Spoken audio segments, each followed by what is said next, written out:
ಓಂ ಆಂಜನೇಯಾಯ ನಮಃ. ನಿತ್ಯಭಕ್ತಿ ಕಾರ್ಯಕ್ರಮಕ್ಕೆ ಸುಸ್ವಾಗತವನ್ನು ಕೋರುತ್ತಾ, ಭಗವಂತನ ಆರಾಧನಾ ಕ್ರಮದಲ್ಲಿ ಸಾಕಷ್ಟು ನಮಗೆ ಅನೇಕ ವಿಧಿವಿಧಾನಗಳಿದ್ದರೂ ಸಹ ನಾವು ಷೋಡಶೋಪಚಾರ ಪೂಜೆಗಳನ್ನು ಮಾಡಿದ್ರೂ ಸಹ ಆರತಿಗೆ ಹೆಚ್ಚು ಪ್ರಾಶಸ್ತ್ಯ ಕೊಡ್ತೀವಿ.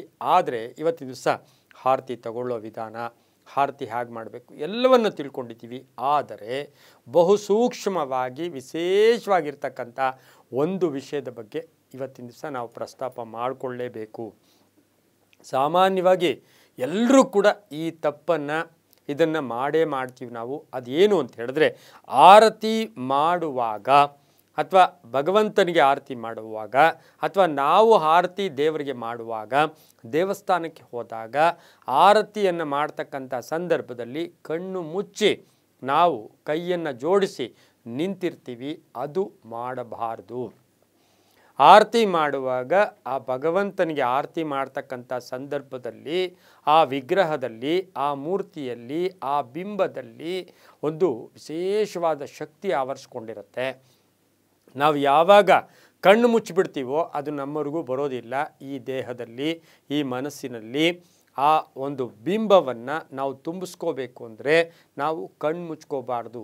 ಆರತಿ ಮಾಡುವ ಸಮಯದಲ್ಲಿ ಕಣ್ಣು ಮುಚ್ಚಿಕೊಳ್ತಕ್ಕಂಥದ್ದು ಶುಭ ಅಲ್ಲ. ಇನ್ನು ಆರತಿ ಪಂಚಭೂತಗಳ ಸಂಕೇತ. ಅಲ್ಲಿ ಗಾಳಿ, ನೀರು, ಅಗ್ನಿ, ಆಕಾಶ, ಪೃಥ್ವಿ ಎಲ್ಲವೂ ಕೂಡ ಆ ಒಂದು ಆರತಿಯಲ್ಲಿರ್ತಕ್ಕಂಥದ್ದು ಆಗಿರುತ್ತೆ. ಹಾಗಾಗಿ ಭಗವಂತನಿಗೆ, ದೇವರಿಗೆ ದೇವಾಲಯಗಳಲ್ಲಿ ಆರತಿ ಮಾಡುವಾಗ ಕಣ್ಣು ಮುಚ್ಚಿರಬಾರ್ದು. ಕಣ್ಣು ತಕ್ಕೊಂಡಿರಬೇಕು, ನೋಡ್ತಾ ಇರಬೇಕು, ಹೀಗಿರಬೇಕು. ನಾವೇನು ಮಾಡ್ತೀವಿ, ಹೀಗೆ ತಲೆಬಾಗಿ ಕಣ್ಣು ಮುಚ್ಚಿದಾಗ ಆ ಆರತಿ ನಡೀತಕ್ಕಂಥ ಆ ಪ್ರಕ್ರಿಯೆ ಇದೆ ನೋಡಿ, ಅಲ್ಲಿ ಆ ಒಂದು ಎಷ್ಟೋ ಒಂದು 2 ಸೆಕೆಂಡ್ ಆಗಲಿ 3 ಸೆಕೆಂಡ್ ಆಗಲಿ ಆ ದೇಹಕ್ಕೆ ನಮಗೆ ಆ ಶಕ್ತಿ ಕೂಡ ನಮ್ಮಲ್ಲಿ ಬಂದೇ ಬರುತ್ತೆ. ಆಮೇಲೆ ಸಂತೃಪ್ತಿಯಾಗಿ ಆ ಭಗವಂತನನ್ನು ಪೂರ್ಣವಾಗಿ ತಲೆಯಿಂದ ಕಾಲಿನ ತನಕ, ಅಥವಾ ನಮಗೆ ಯಾವುದೋ ದೇವಸ್ಥಾನಕ್ಕೆ ಹೋಗ್ತೀವಿ, ನಮಗೆ ಯಾವ ವಿಗ್ರಹ ಕಾಣಿಸ್ತಾ ಇದೆ ಅದನ್ನು ಪೂರ್ಣವಾಗಿ ಹಾಗೇ ನೋಡ್ತಾ ಇರಬೇಕು. ಕೇವಲ ಆಲೋಚನೆಗಳು ಧನಾತ್ಮಕವಾಗಿರಬೇಕಾಗಿರುತ್ತೆ.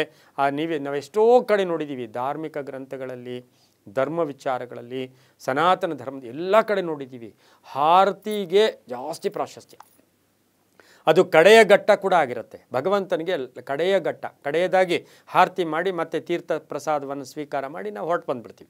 ಆರತಿ ಆದಮೇಲೆ ನಾವು ಅಲ್ಲೇ ಸುಮಾರು ಜನ ಅಲ್ಲಿರೋಲ್ಲ, ಹೊರಟು ಬಂದುಬಿಡ್ತೀವಿ.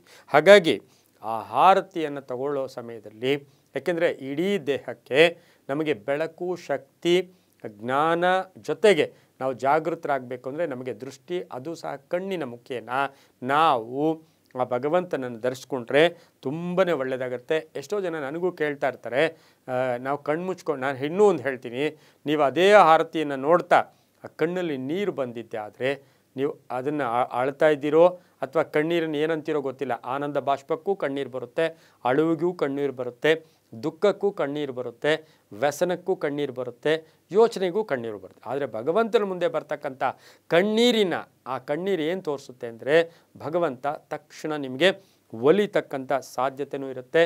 ಧನಾತ್ಮಕವಾಗಿ ಯೋಚನೆ ಮಾಡಿ, ಎಲ್ಲ ನಿಂದೆ, ಎಲ್ಲ ನೀನೇ, ಎಲ್ಲ ನಿಂದೆ, ಎಲ್ಲ ನೀನೇ ಅಂತಕ್ಕಂಥ ಭಾವನೆ ಇಟ್ಕೊಂಡು ನಾವು ಆರತಿಯನ್ನು ಪೂರ್ಣ ದರ್ಶಿಸಿದ್ದೆ ಆದರೆ ತುಂಬ ಒಳ್ಳೆಯದಾಗುತ್ತೆ ಅಂತ ಹೇಳ್ತಾ, ಎಲ್ಲವೂ ನಿಮ್ಮ ನಂಬಿಕೆಯ ಆಧಾರದಲ್ಲಿ ಅಂತ ಹೇಳ್ತಾ, ಸರ್ವೇ ಜನ ಸುಖಿನೋ ಭವಂತು, ಸಮಸ್ತ ಸನ್ಮಂಗಳಾನಿ ಭವಂತು.